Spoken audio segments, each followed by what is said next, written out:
So it's an exciting time again this year in prostate cancer with the recent approval of Radium-223 for the treatment of symptomatic metastatic castration-resistant prostate cancer. This is based on the ASYMPTOT trials, the 900-patient randomized trial comparing Radium-223 given as a IV infusion once every 4 weeks for up to 6 doses versus placebo, and patients that were with symptomatic metastatic castration-resistant prostate cancer who had either failed or were not candidates for docetaxel-based chemotherapy.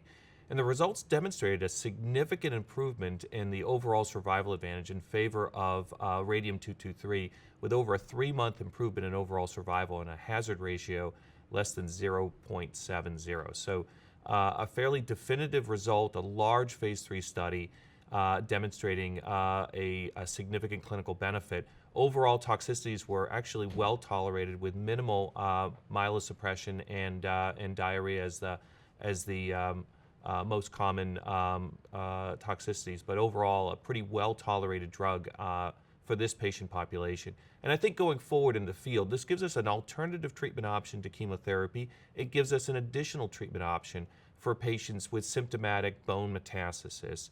The study is in patients without visceral metastatic disease, so lymph node and bone or bone-only metastatic disease. So it is a subset of metastatic castration-resistant disease patients. But many of our patients will ultimately go on to develop pain and other symptoms associated with osseous metastasis.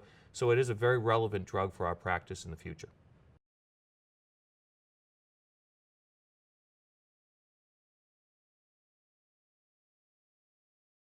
So Radium-223 really represents a new class of treatment. This is a alpha-emitting particle that's going to deposit radiation into bones wherever there'd be calcium uptake and result in a alpha particle that's going to cause double-stranded DNA breaks.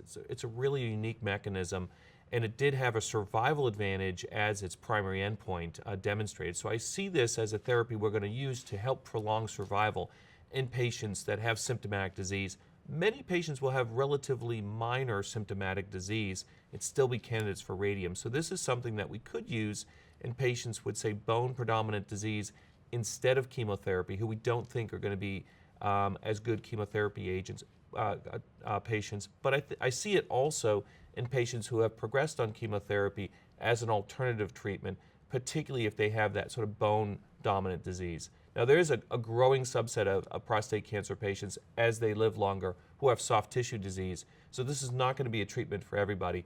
But I don't necessarily see it as our first treatment for metastatic castration-resistant disease, but as a treatment that follows on as patients become more symptomatic, sort of towards that last maybe 18 months of survival or so.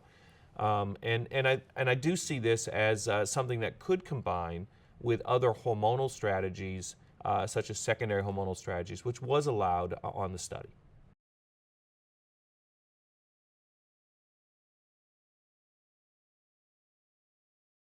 So for patients with metastatic castration-resistant prostate cancer, the majority of patients are going to present with asymptomatic or minimally symptomatic disease when they're first diagnosed with castration-resistant prostate cancer. That's not necessarily the ideal patient population for Radium-223.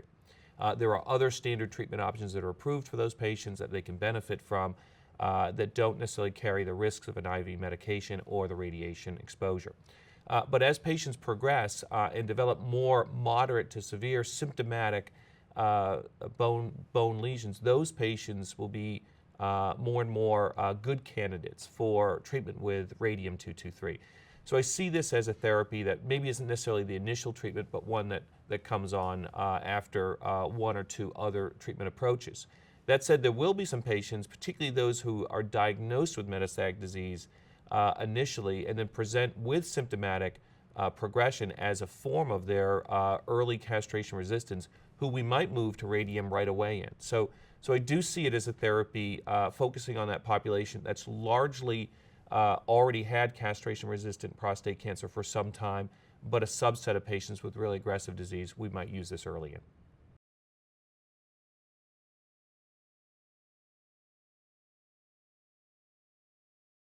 Well, I think the biggest limitation to radium is going to be the exposure to the drug. This drug is only active where it's deposited, where there's calcium uptake. And so where our technician bone scans light up, that's where we'll see this drug delivered. Unlike other radiopharmaceuticals that are beta-emitting radiation particles that are used, say, for straight palliation of bony pain, radium is an alpha particle, so it's going to have much shorter penetrance. It's only about 100 microns penetrance. And I think because of that, you're only going to have exposure to a certain depth with this in terms of the bystander effect and cell kill that goes on when these radium particles are deposited in these metastases. So I think the biggest limitation to this agent will be the exposure. But there will be some patients that have on the cells on the fringe of that exposure that are perhaps somewhat more radio-resistant that won't die. But all in all, I think this will be limited by where this can get deposited. So as resistance grows, it's probably going to be outside the field of where the radium will be deposited. And so mechanisms and strategies to use other systemic therapies that can cover that region will be important.